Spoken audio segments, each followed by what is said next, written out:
Aí agora vamos ver um pouquinho dos conceitos básicos de programação, que significa sintaxe. Sintaxe da linguagem. Tá? A gente viu os exemplos, rodamos algumas coisas, agora vamos olhar a sintaxe de uma forma mais completa. E aí esse conjunto de slides é baseado no capítulo 3 lá do Rustbook. Tá? O que a gente vai ver, né? Variáveis, imutabilidade, que a gente já viu um pouquinho, mas vamos ver um pouquinho mais outras coisas. Constantes, sombreamento, que a gente falou também. Tipos de dados, funções, comentários e controle de fluxo. Lembrando que os exemplos estão no GitHub lá do Rustbook. Tá? Tem um link aqui disponível para vocês acessarem os exemplos. Tá? Vamos lá. Esse aqui a gente já viu, né? Vamos ver de novo, né? Variáveis e imutabilidade, né? Let alguma coisa, declarar uma variável, tá? Ela é uma variável imutável, tá? Se você tentar fazer atribuição, vai ter um erro, tá? Aqui tem um print aqui do tipo de erro, né? Que você vai ter nesse tipo de situação, que é not assigned twice to a immutable variable, né? Não pode atribuir duas vezes, né? Tá? Então, vamos lá. Para você fazer a variável ser mutável, você coloca o mut na frente, na hora de declarar a variável. Aí você vai atribuir alguma coisa para ela e não vai ter problema. Tá? Vai trocar o valor, né? Aqui tem um código que você atribui 5, imprime o valor, que é 5, depois você atribui 6, imprime o valor, que é 6. Daqui.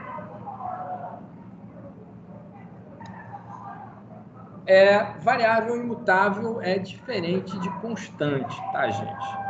Constante é um valor ali. Gente, o negócio, o barulho tá sério ali fora, né? Eu vou continuar aqui. Se ficar muito barulho, eu vou lá e dou uma chamada neles. Por exemplo, esse cara aqui é uma constante.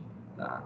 Então, assim, para a gente, né, termos semânticos, né, você vai falar, pô, a variável imutável e uma constante é a mesma coisa, né? Tá? Mas, em termos práticos, para o compilador, não é.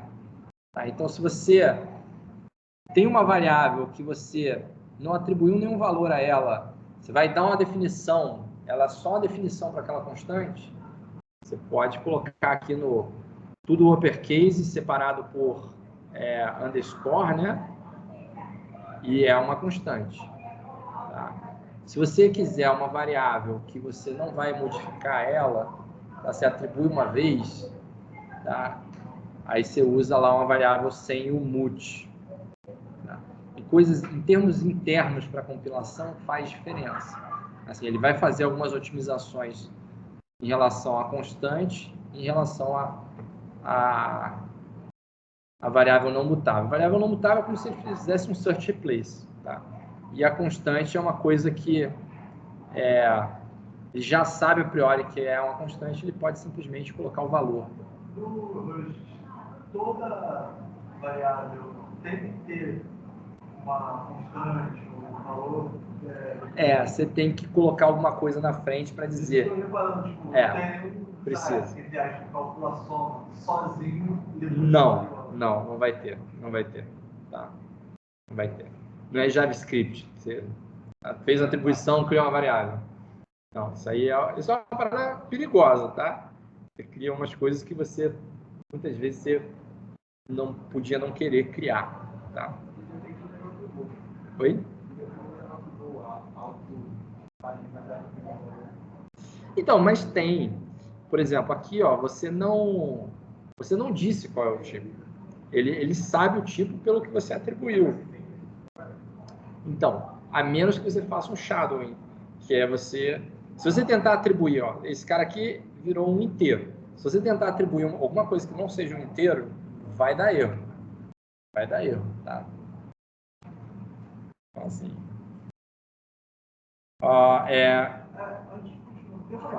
Tem alguma constante que separe os inteiros de float?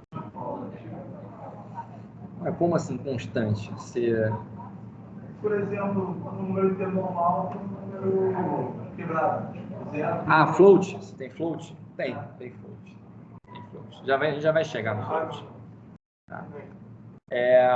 O const, ele exige que você declare qual é o tipo explicitamente, tá? Então, isso aqui é muito parecido, se eu não me engano, com TypeScript, né? Você declara o tipo depois, né? Você fala aqui const, o nome da variável, e depois dela você bota 2 pontos, qual é o tipo. E aí você pode fazer a atribuição. Tá? Nesse caso, ele fez um unsigned int de 32 bits. Tá? Aí, falando do sombreamento, a gente viu um exemplo de sombreamento, né? A gente pode fazer, para um determinado escopo, o nome de variável está atribuído a uma certa variável, e em outro escopo está atribuído para outra variável. Tá? Então, o que faz isso é o let. Tá? Quando você coloca o let, a partir dali, né, aquela variável, aquele nome está atribuído à variável que você criou ali.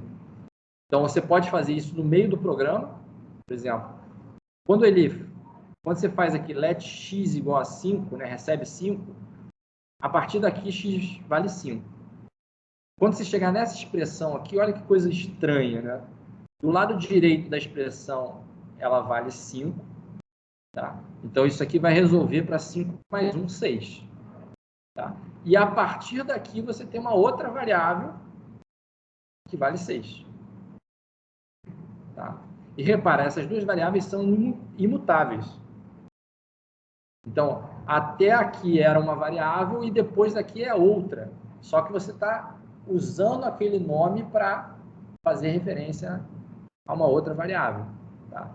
A mesma coisa acontece aqui dentro desse bloco. Ó. Aqui isso aqui é mais comum em outras linguagens de programação.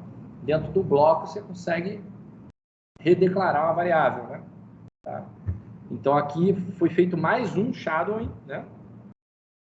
Onde o x já valia 6, e agora você fez 6 vezes 2, 12, e aqui esse let aqui vai valer 12. Né? Tá? Quando acaba esse escopo aqui, ó, quem vai estar valendo é o último que estava válido aqui em cima. Então, o the value of x is, ele vai ser aqui 6, que é referente ao valor dessa parte aqui de cima. Isso aí. Beleza? Então, só para vocês não se assustarem, tem essa regrinha da linguagem. Em outras linguagens, isso aí daria erro, né? Mas em Rust é assim. Eu estava pensando, quando você estava explicando, é que, por exemplo, o primeiro, que o x é igual a 5, e o segundo, que o x é igual a 6, se você fosse puxar essa variável numa outra função, ele seria 5 e não 6. Aí quando você colocou o último que vale, aí eu... mas se a chamada de função fosse aqui, né, o lado direito da atribuição ainda tem o valor anterior. Tá? Se você fosse passar como parâmetro nessa linha aqui, antes desse let ser atribuído aqui, ele ia receber 5. Tá? Se fosse depois, aí não. Aí ia receber 6. Então, você pode compilar e rodar, que você vai ver esse código resultando naquela saída que está ali, né? Beleza, sombreamento, falamos. Outros exemplos de sombreamento. Mesma coisa aqui, né? O cara tinha um string, aí nessa linha aqui, spaces vale string. Do lado direito dessa atribuição, spaces é string. Quando ele faz spaces.len, isso aqui resolve para a quantidade de caracteres que tem naquela string, que é um inteiro.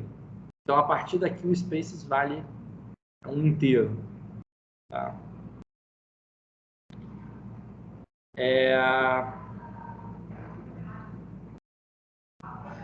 Aqui é um exemplo que não compila, tá? Porque ele sabe aqui que a variável é mutável, e aqui você está tentando fazer uma atribuição que está mudando o tipo da variável, que não é válido. Tá? Uma vez que você atribuiu o tipo da variável, ele é daquele tipo. Tá? Você não pode trocar o tipo da variável. Então, esse código aqui não compila. Tá? Seguindo, né? Tipos de dados, né? A gente já viu alguns tipos de dados, mas só para seguir, né? Tem algumas coisas, né, que ele, dependendo do que você estiver fazendo, ele vai pedir para você ter um tipo de dado específico, né? Então, por exemplo, ou para declarar explicitamente o tipo de dados, né? Então, nessa linha de código aqui, né, ele está 42 parse expect. Esse parse aqui, ele identifica o que ele tem que parsear, para que tipo ele tem que parsear pelo lado esquerdo da atribuição. Então, se você não disser qual é o tipo, ele não consegue se virar sozinho, tá? Então, isso aqui dá erro e em algumas situações ele vai te exigir, né? Vai falar, ó, o teu lado esquerdo da atribuição ele tem que ter um tipo. Tá? Esse é um caso deles, né? Então, o guess aqui ele está declarando como um inteiro sem sinal de 32 bits e o parse identifica que esse cara aqui é um inteiro sem sinal de 32 bits e aí vai converter para um inteiro sem sinal de 32 bits. Se você não falar o tipo, ele não sabe para que ele tem que converter. Tá? Esse é um caso. Alguns tipos, né? Tipos comuns, né? De Rust. Inteiro, ponto flutuante, booleano, caractere, tupla e array, né? Então, tipos escalares e tipos compostos. Assim, esses são os tipos nativos, né, da linguagem. Você vai ser capaz de declarar outros tipos. A gente depois vai ver struct, tá? Que aí são tipos compostos que você mesmo vai criar. A tupla também é tipo composto, tá? E array também. Vamos lá, inteiros. Tá? A gente pode ter inteiros com sinal ou sem sinal. Os tipos, os tamanhos deles, né, pré-definidos no Rust, vão de 8, as potências de 8 até 128 bits. Potências de 2, né, na verdade. Com sinal e sem sinal. I é com sinal, U é sem sinal. Tá? Tem um cara aqui que é meio esquisito. Tá? Eu não sou fã de usar isso aí, não. Tá? Que é você falar que depende da arquitetura. Tá? Então, se você tiver numa máquina, compilou para uma máquina de 32 bits, é 32, compilou para a máquina de 64, é 64. Deve ter alguma situação que é interessante fazer isso, tá? Mas, porque senão eles não teriam na linguagem. Mas eu não sou assim muito fã, não, tá? Acho que isso aqui pode causar um certo tipo de confusão. Tá usando um inteiro, você não sabe o tamanho. Entendeu? Provavelmente isso causa algumas otimizações, sabe? Porque se você estiver usando as variáveis do tamanho da palavra de memória, né? Da máquina, né? Vai ser mais fácil para a máquina trabalhar com isso. Mas, em termos de programação, pode ser que cause alguns probleminhas. Tá?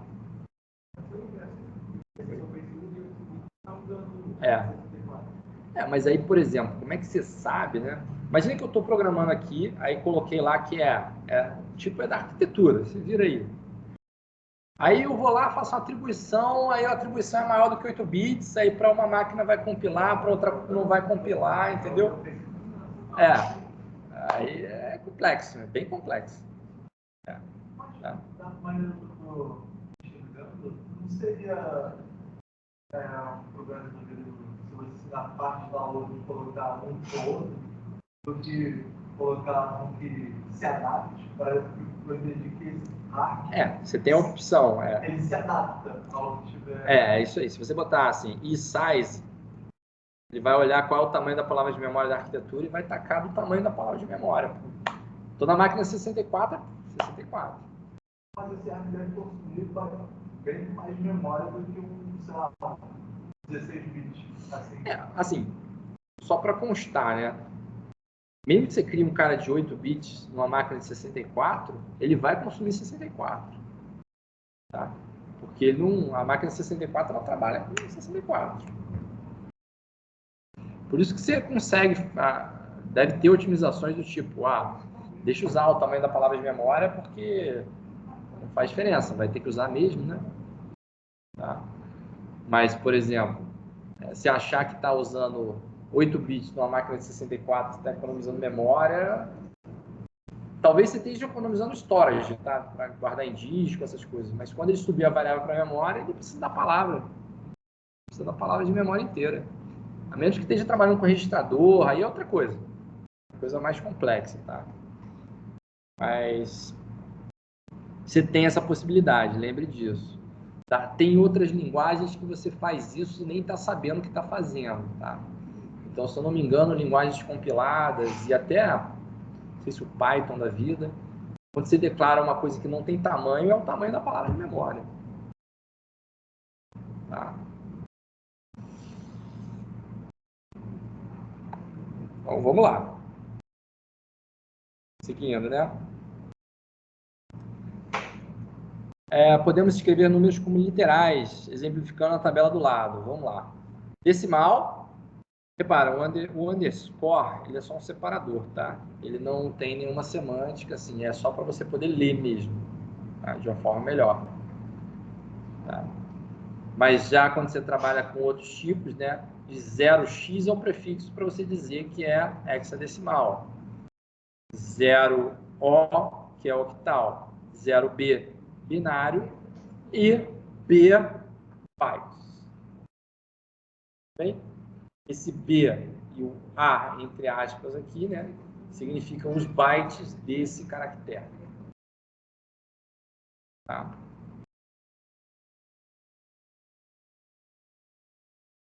A representação em bytes, né? Ponto flutuante. Tem ponto flutuante de dois tipos só. 32 e 64. Tá? Aquele padrão lá, acho que é I3E, não sei qual lá, do ponto flutuante, ele não funciona tão bem com valores menores aí, né?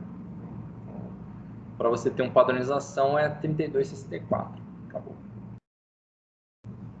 Se você não falar nada, o default é 64. Hoje em dia, as máquinas, o normal é você sair com palavras de memória tamanho de 64 bits. Normal. Hoje em dia, né?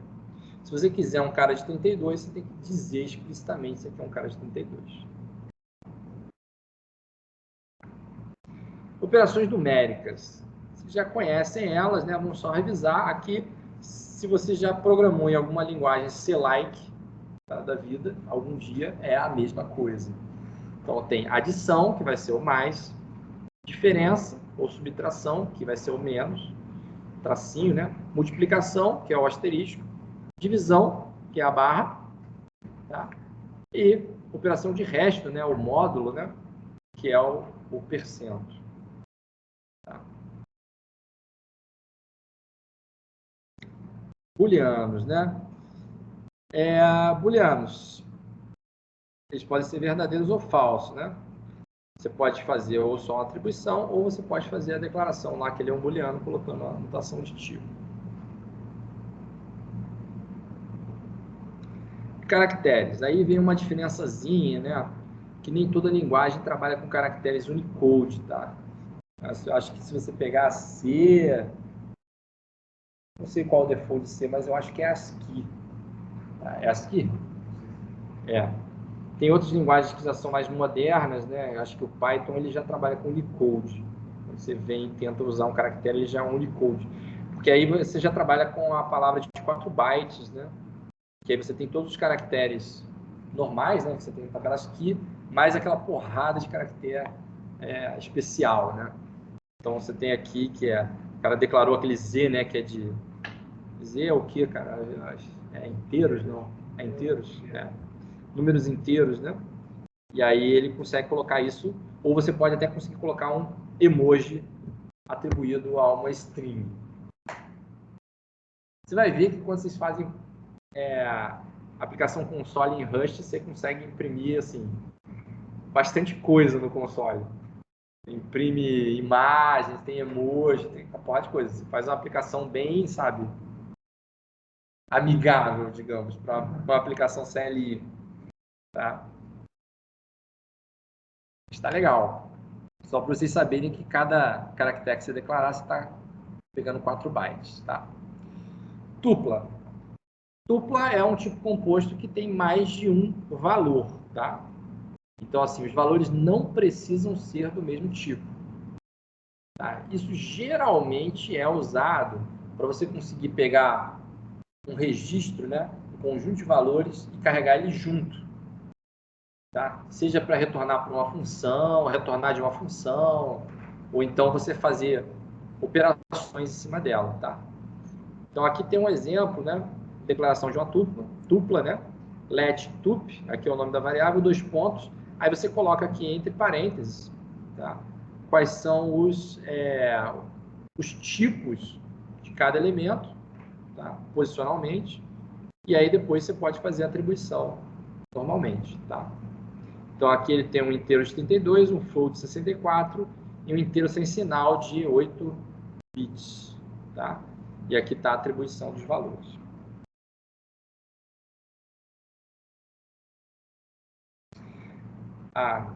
Tá. Algumas utilidades assim para facilitar o trabalho com tuplas, né? Decomposição, né? Que é você fazer. Aqui você tem a atribuição, né? Criando a tupla, né? Nesse caso sem declaração dos tipos explicitamente. E aqui você pode fazer, por exemplo, uma atribuição que separa os elementos da tupla posicionalmente para nomes de variáveis, tá?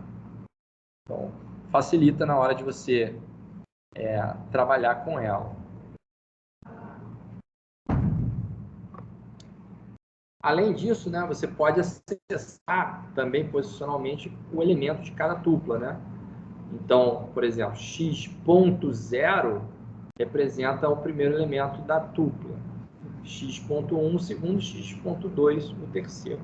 Repara, tem algumas linguagens que o acesso à tupla não é via ponto, né? Acho que se você pegar Python, acho que é o subscript, né? O colchete, se eu não me engano. Tá? Mas em Rust, para a tupla, é um acesso via ponto. Tá?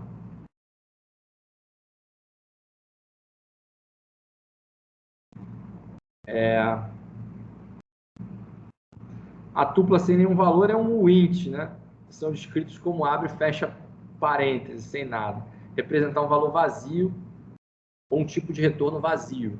Então, mais uma coisa para vocês saberem que existe, para caso vocês vejam isso num programa, já sabem do que se trata. Expressões implicitamente retornam valor int se elas não retornam nenhum valor, nenhum outro valor, tá? Aí seguindo para arrays, tá? Arrays é muito parecido aí com outras linguagens. Eu diria que é mais parecido com o array de C, né? Que a gente declara o array e ele tem um tamanho fixo. Ou seja, depois que você colocou aquele array daquele tamanho, não vai mudar o tamanho do array. Diferente de outras linguagens mais dinâmicas, né? Você bota lá um Python da vida, né? Você consegue adicionar elementos, retirar elementos, e assim vai. Então aqui tem a declaração do array. Ó. A sintaxe, digamos assim, é muito parecida com, eu diria, JavaScript, Python, né? Você declara entre colchetes os valores separados por vírgula. Tá? Você pode declarar o tipo e o tamanho do array também. Então aqui tem o array A, ele é um inteiro de 32 e ele tem 5 posições. Tá? E aqui a atribuição dele dos valores. Tá?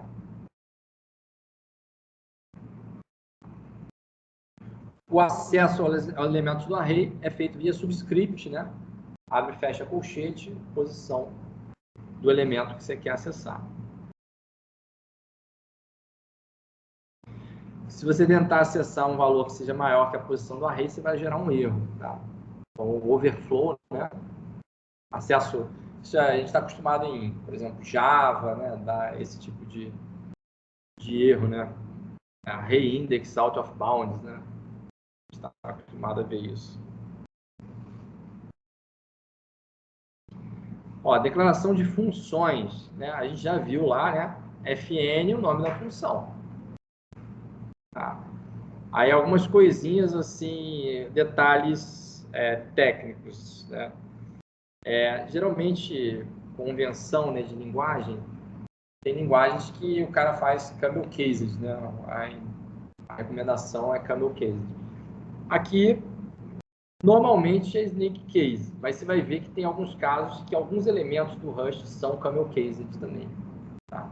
Então vai ter uma mistureba aí, tá? Vai ter um pouco de camel case, vai ter um pouco de snake case.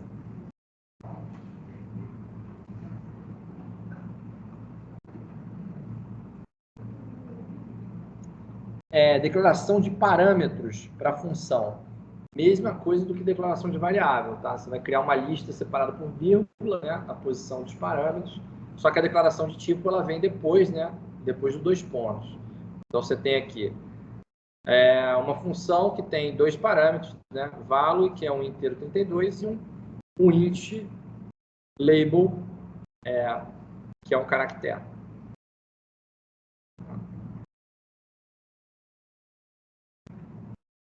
Exato.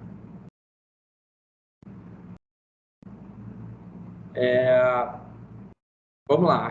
Como é que retorna um valor da função, né?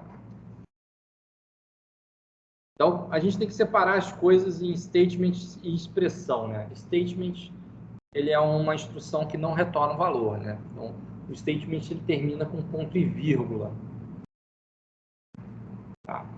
E a expressão, ela retorna um valor. E a expressão, ela não termina com ponto e vírgula. E aí, aqui vai aparecer algumas coisas que são... também não são muito comuns, tá? Eu acho que outras linguagens têm isso também. Você fala, essa função main let y recebe 6, isso aqui é um statement, tem um ponto e vírgula aqui. Então, essa função aqui não retorna nada. Ela não tem um retorno, um valor de retorno. Essa aqui tem. Você diz aqui com esse menos e maior que, né, que forma essa setinha, para você dizer aqui qual é o tipo de retorno da função. E aí, o tipo de retorno, você está colocando aqui uma expressão no final da função que vai ser o que ela retorna. Se você botar um ponto e vírgula aqui depois, ele não vai retornar 5. Então, segundo o que está dizendo aqui, ele vai retornar um int vazio. Tá?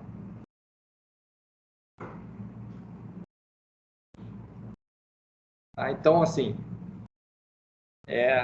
dada essa definição, tem algumas coisas a mais que no Rust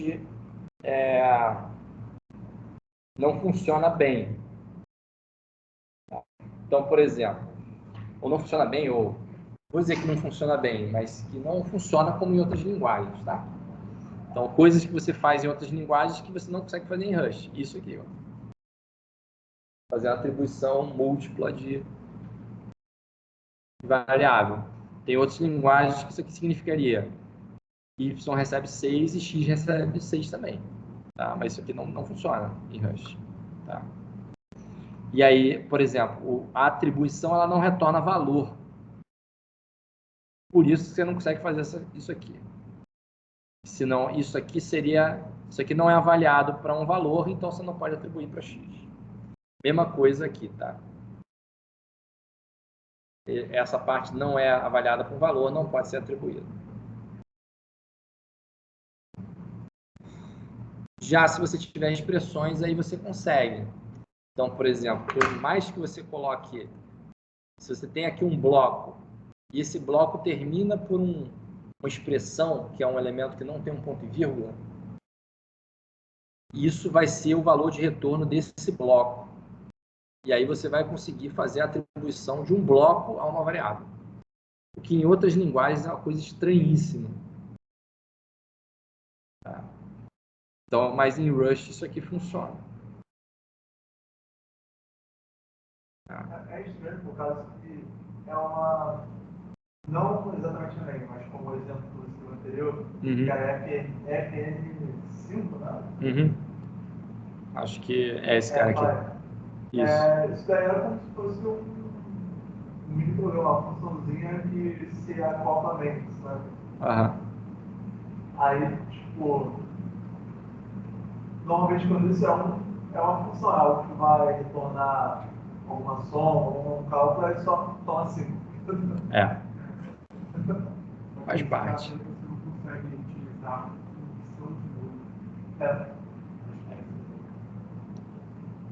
É.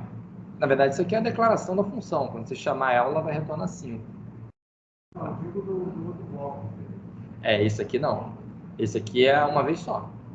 Você usou esse bloco aqui, ele foi atribuído para o Y, acabou, vai embora. Tá.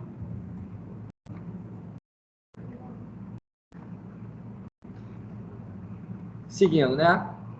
Essa setinha aqui, que é o tracinho maior que, indica o tipo de dado que vai retornar a função, né? Da função. Então, ele vem aqui depois da declaração do nome da função com os parâmetros dela. Aí você vai dizer aqui o que é o tipo de retorno, tá? O valor de retorno não pode terminar em ponto e vírgula, senão a função, se retornar um statement, não retorna nenhum valor, né? Então, esse caso aqui, ele não vai retornar nada.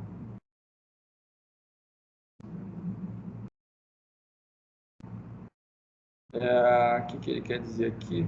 Lembra a expressão que utiliza o parâmetro x e 32. Tá. Aqui tem uma expressão, né, que é retornada. Na verdade, é uma função que tem um parâmetro que é um inteiro de 32 e que retorna um inteiro de 32. E aí que, quando você faz aqui a expressão, ela vai resultar no inteiro de 32 e vai retornar isso, né? Então, isso aqui é perfeitamente válido, tá? Comentários, né? Comentário em Rust é o //, tá? A gente vai usar o // para fazer comentário, tá? E aí, se você quiser comentar mais de uma linha, você tem que botar o // em tudo. Cara, isso aqui, eu vou testar, mas só para desencargo de consciência, né? Porque a gente está acostumado a fazer esse tipo de coisa assim, né? O vídeo é um comentário que não está anexado ao código, né? Ele vai dar erro, né? Você tirou o problema para criar a string aí no comentário. Ah, tá. Eu só quero ter certeza aqui que não tem comentário de bloco. Eu falei, não é possível que a linguagem não tenha comentário de bloco, cara. Tipo assim, cara, o arroz com feijão.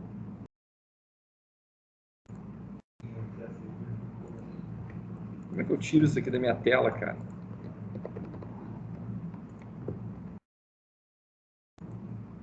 Não sai.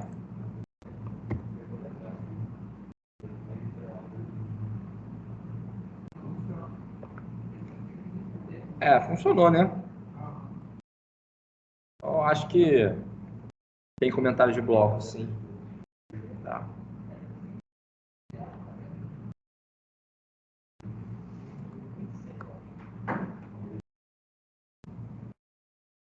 Vamos lá, controle de fluxo.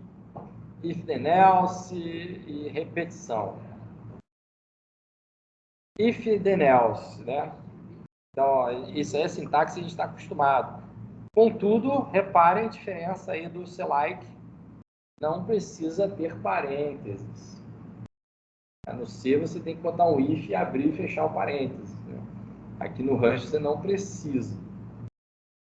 Tá? A condição deve ser avaliada para booleano. Tá? Então, assim, cuidado, porque provavelmente você vai ganhar um erro se você assumir coisas que funcionam, por exemplo, em C. Por exemplo, variáveis inteiras, né? Acho que zero avalia para falso, não é isso? E qualquer outra coisa diferente de zero avalia para true, né? Em Rust não é assim, tem um tipo booleano lá, provavelmente você vai receber um erro por conta disso. Olha lá, já está aqui, né? Se você tentar botar um number aqui, ó, tá lá o erro, ó. Expected boolean found integer. Vai dar um erro de tipo, tá? If, else e if then else, né? Vamos lá, o if normal a gente viu, né? A gente consegue fazer esses alinhamentos aqui de vários blocos, né? Com else if. Tá? Tem algumas linguagens que tem uma palavra específica para isso, né? acho que é Python, né? A gente tem o if, não é isso? Mas aqui não, é C-like style, né? Você bota o else, depois você bota o if logo em seguida e isso vai te fazer uma coisa que é parecida com um switch, né?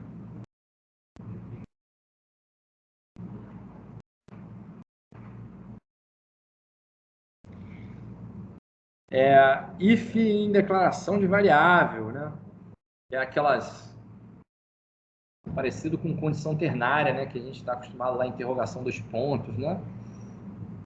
Ele tem aqui, ó, if condition, e aí tem, ou ele atribui 5 ou ele atribui 6, tá? Agora, isso aqui precisa ser os dois do mesmo tipo, né? Tá? Senão ele não vai ser capaz, só mandando mensagem no negócio. Senão ele não vai ser capaz de identificar qual é o tipo da expressão, tá? Então esse segundo código aqui ele não compila, tá? Se você tentar compilar isso aqui não vai funcionar.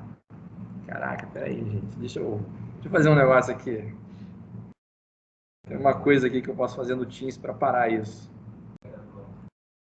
Eu tenho uma condição aqui em cima que você... Você já está no chão. Não, eu tô offline, agora eu boto não perturbe. Eu não perturbe, ele não manda, ele não dá alerta. Tá?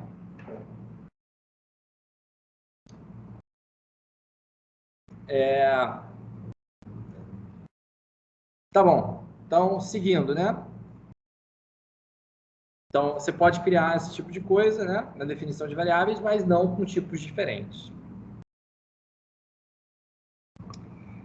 Loop, já vimos também, é um loop infinito, né? Se você encontrar um break, ele para. Se você encontrar um contínuo, ele vai para a próxima interação, senão ele vai ficar rodando ali para sempre, tá? A gente pode usar aí, né? Loop na definição de variáveis, é uma coisa diferente também, né? Coisa bem diferente. Porque o que acontece? Aqui você faz um bloco que, em algum momento, né? Ele tem que terminar com um valor. Tá? Então, aqui ele está fazendo o seguinte, o break, quando ele encontra um break, ele vai pegar esse valor e retornar, né, como valor do loop, e aí isso vai ser atribuído à variável. Isso é uma coisa não muito comum, né? Tá? Então, assim, o cara fez um contador para descobrir o valor da variável, tá? Mas é possível. Se você esbarrar num código desse, em outras linguagens, você olha, se tivesse um while atribuindo para uma variável, você fala assim, cara, não, isso aqui tem alguma coisa errada. O break retorna o valor. Negócio diferente, hein? Bem diferente. A ideia do loop, né? É uma forma de você criar uma variável através de um algoritmo que tem um loop, né? Então, qualquer coisa depois do break, o que depois do break é o valor de retorno, né? Tá? Poderia ser um string? Poderia, só que essa variável vai ser uma string. Né? O break, quando há uma função desse loop que retorna, seria quando o break acontecesse, se ele retornasse o que gerou ele? Ele vai retornar o que está aqui depois do break, ó.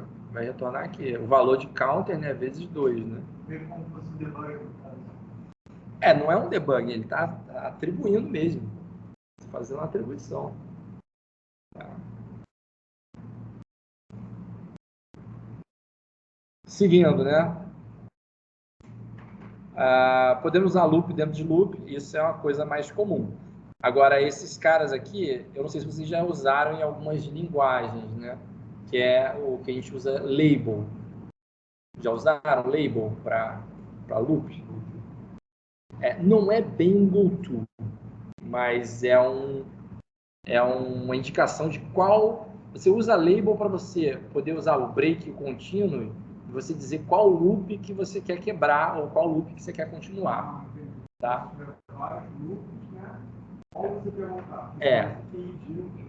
Exatamente. Por exemplo, em cascata, terceira camada, você poderia falar, eu quero dar um break no primeiro loop E pode. Break. Isso. É exatamente o que o exemplo aqui vai mostrar, tá? Então você tem aqui, ó, o primeiro loop chama Continuing Up, né? Ele botou aqui o nome do loop, 2 pontos, o loop. E aí ele vai fazer aqui o código, vai ter um outro loop aqui dentro que não tem um label, tá? E aí aqui dentro tem um break, ó. Break Continuing Up, que faz referência a esse aqui de cima. E esse break aqui, ele se você não fizer nenhuma referência qual você está quebrando, é o mais interno. Tá? Então, isso te dá a possibilidade de você, por exemplo, sair diretamente, ou então continuar. Te dá maior controle sobre a interação dos loops. Tá? Isso aqui não é exclusividade de Rust, tá? Tem outras linguagens que fazem isso. Tá? Acho que, se eu não me engano, o Java tem. Tá? Eu não lembro se o Python tem, mas isso não é assim uma coisa que criou com o Rust, não. Isso aqui é uma coisa que as pessoas não costumam usar, mas que está presente na linguagem. Tá? Vamos seguir, hein? Se tiverem dúvidas, vocês perguntam. Vamos lá. O while. O while a gente já conhece, só que o while aqui no Rust é para quando a gente tiver uma condição que a gente sabe quando aquele loop vai parar. Então, assim, muitas vezes a gente faz em outras linguagens de programação while true, né? Quero fazer um loop infinito while true. O while true no Rust usa o loop. Tá? Quando você tiver uma condição que você sabe exatamente que você vai parar, você usa o while e coloca a condição aqui. Mesma sintaxe que a gente está acostumado. Tá? Uma semântica também. Aqui a única diferença é que você não tem um parênteses, tá? Não é obrigatório parênteses aqui. For, né? Percorrer os elementos do array, né? Então tem aquele for parecido com Python, não é isso? Você declara o array com os elementos, e aí você faz um for, cada elemento in o nome do array, e aí para cada interação ele vai pegar o elemento do array, vai colocar nessa variável elements, e aí vai usar naquela interação o element para poder fazer o que precisa ser feito. Tá?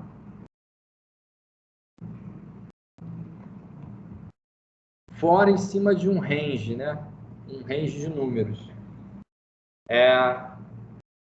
For number in, e aí você coloca o início, ponto, o final. É engraçado que esse aqui não tem o igual, e o outro tinha o igual. Eu vou testar esse exemplo aqui, só para ter certeza. E aqui tem um cara que você pode reverter o loop, né? Reverter a ordem, né? Os elementos do loop. Vou só testar esse cara aqui.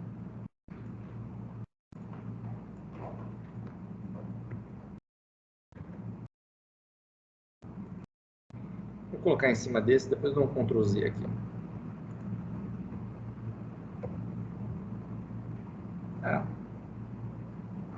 Funcionou direitinho. Então não precisa daquele igual aqui.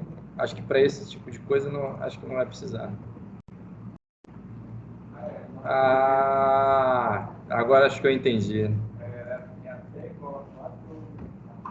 Entendi. Aqui dá 1, 2 e 3, né? É isso. 1, 2 e 3 e o outro dá 1, 2, 3 e 4. O igual é para dizer que é inclusive, né? O último. Tá bom. Muito bom.